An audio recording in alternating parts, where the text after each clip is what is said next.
Good morning, my wonderful friends. Megas with you on a beautiful day in Austin. And do I have a message for you guys today? Oh my God, we're going to talk about DNA. And you know what I want to do, if you'll allow me to, is to do a whole series on what's going on in the genes and DNA right now. I find it absolutely fascinating.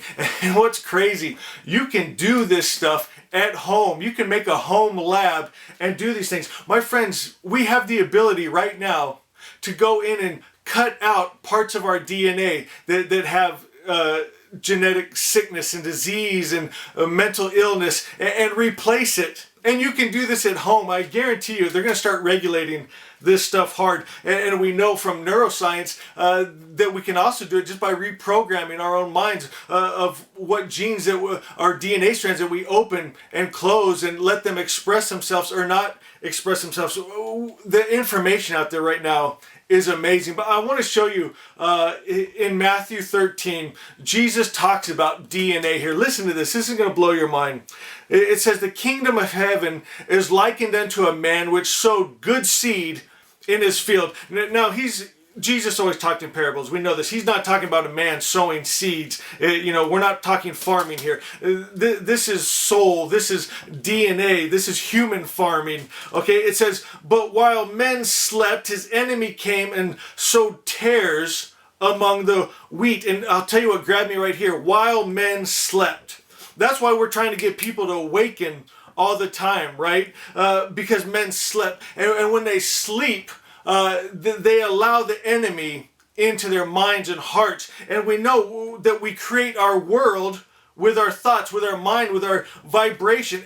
My friends, all that you see is just spirit vibrating in a form. And so while men slept, the enemy came and sowed bad seed, bad thoughts, bad ideas, my friends. And it changes how your DNA opens and closes and what it expresses and doesn't express it. And it brought in sickness and disease. Think back to the stories you've heard from history. Men lived for hundreds of years with no sickness, no disease. And then when they had done their course on earth, they would bring their children in and they would bless them, and then they would transfer back to spirit. But something happened. Bad seed, bad DNA was implanted by an enemy. Okay, listen to this here. It says, so the servants of the householder came and said unto him, Sir, did thou not sow good seed in the field? Did you not plant good seed? And that's like people saying, why does God allow this happen? Why did God do this? Maybe he's trying to teach me a lesson with sickness and disease. And my friends, no, only God good can plant God good seed. An enemy came in and planted the bad seed. Now, I want you to see this. We're going to read from the 21st verse of the Tao. This is everything, and then of course we're going to go to Asha. Stay with me. The greatest virtue is to follow the Tao, and the Tao alone. The Tao is Asha.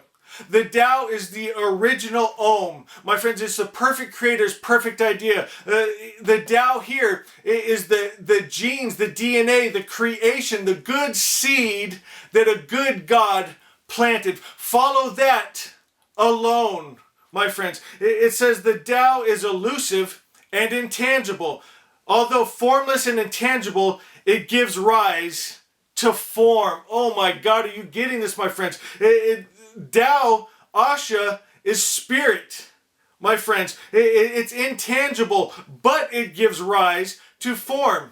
We know now that everything is just energy vibrating in a form. What energy are you vibrating? Are you vibrating, I am divine, health, sickness, and disease dies when it touches me because it's my birthright, because I come from God, I'm made of God, and I'll return to God? Are you speaking to enemies, lies, and illusion? Oh, grandma and grandpa had that disease. I guess they got to get that disease, right? Mom and dad were poor and broke. Maybe I got to be poor and broke. My friends, are you speaking the lie and illusion, the seed that the enemy has planted? Are you speaking the highest truth, my friends? The Tao, Asha, truth, the highest truth, the real above all real, the things that seem real in this world, such as sickness and disease, that's lie and illusion, and you overcome it by knowing only the truth. The greatest virtue is to follow the Tao, and the Tao alone.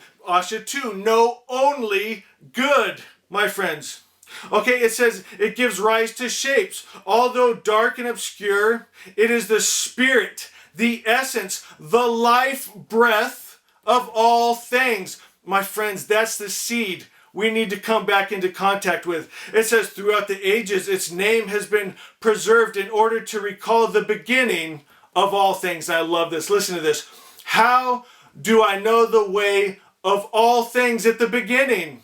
I look inside myself and see what is within me. Oh my God, all the mysteries of the universe are inside of you. All the history of the world is inside of you. The God mind is inside of you. We've talked about this, how all the great inventors, Tesla, Einstein, they talked about, they didn't get their information from books and teachers and no knowledge. They went inside and got these revelations. My friends, it's all inside of us. I want to go to Asha 12 and Asha 13. If you got your books, go ahead and flip over there. As I'm flipping through, I see Asha 10 here. It says, take an honest look inside. Is your energy good or evil? The seed of a tree, right, produces a tree. It's talking about that seed. What is your seed? What is your energy? Take an honest look at it, because that's what you're going to create in your world. Start thinking truth, thinking God, thinking good. All right, Asha 12, it says, there's nothing for me outside. Quit looking at form and matter. Quit looking at the news. Quit looking at the structures that the mixed mind, the evil seed has created.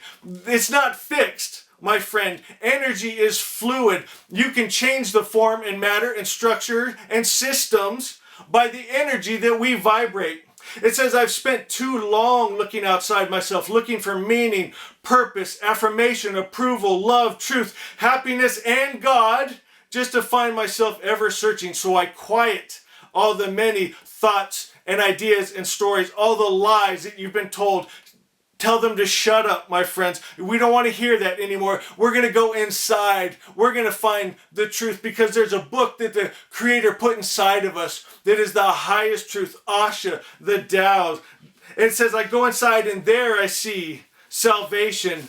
And I realize there's no separation from my good, my God. You can't be separate. When you're good seed, you're God's good thought, you can't be separated from Him. When you come from God, and you're made of God, your form is just God vibrating in form, you're going to return to God. You can't be separated from Him. And in truth, no one can separate you from your health, from your peace, from your joy, from your power, from your freedom. It's impossible. You just got to come back into alignment with it, which takes us to Asha 13, my favorite. You know this. It says, the original word, that original thought, that original seed, is all good, my friends. And here's what it says. When we realize that and we vibrate with that, our spiritual world is made straight, and then our material world comes into order. When we vibrate right, when our DNA is functioning like it's meant to be, and when we're saying things like, I am divine life, I am divine health, I'm at peace and joy no matter what's going on around me, and we hold that and we vibrate that, we create that. And it goes on to say that we can end all suffering with this knowledge. My friends, there's so much. Oh my God. Let me know. Do you guys want to go deeper into this? Because I love it. I find it fascinating. But I've also found, if no one's listening, it doesn't do any good for me to talk to this camera. The Yoga Sutras, one of the most amazing books by Patanjali I've ever read. And I did a series on it. Nobody watched it. And so I thought, well, do you know what? It's a waste of my time. When you guys are ready, I'll be here to teach it. My friends, if you want to know more about this, let me know. Now I got to tell you guys, I'm so blessed. So yesterday's video, I talked about you guys telling me what Asha has meant to you. I've been getting message after message. I am just so honored and blessed by your guys' messages of what Asha, the highest truth, has done for you and changed your life and given you peace and joy. And it's so beautiful. Thank you guys for sharing that. And then also, you remember a few videos back, I introduced you to my dad, and he retired in the Amway business, very successful. And I've been getting a lot of messages from you guys saying I need some extra income, and so you guys have been calling, and I get to talk to you, and I'm so excited to hear your guys' voice and hear your personalities coming through the phone, and so much fun. And I just want to let you know, don't feel pressured. You can call and check it out, but you don't have to get in and do it. I love talking to you, and if there's something for you there, then by all means take advantage of it. I'd love for you to work with Dad. Obviously I love the guy and I love you guys, but don't feel obligated. If you call and hear you know what he has to say and it's not for you, that's fine. It doesn't change our relationship. Our main thing, the main thing, is Asha. It is bringing the perfect creator's perfect idea back to this world. And guys, I love you so much. Proud of all you're doing. Don't slow down, guys. Keep sharing these messages. Still, I get so excited every day. Asha's selling. I mean, that blows me away. After all these years, every day, a book's going out all around the world spreading this message of truth. And it's because of you guys. You know, you guys have friends and family and acquaintances that you come across that I never would. And you're sharing it with them, guys. Oh, so proud of you. So excited about what's to come. Amazing things in our future. Everyone's freaking out. End of the world. It's just beginning for us, guys. I love you so much. We'll see you next time.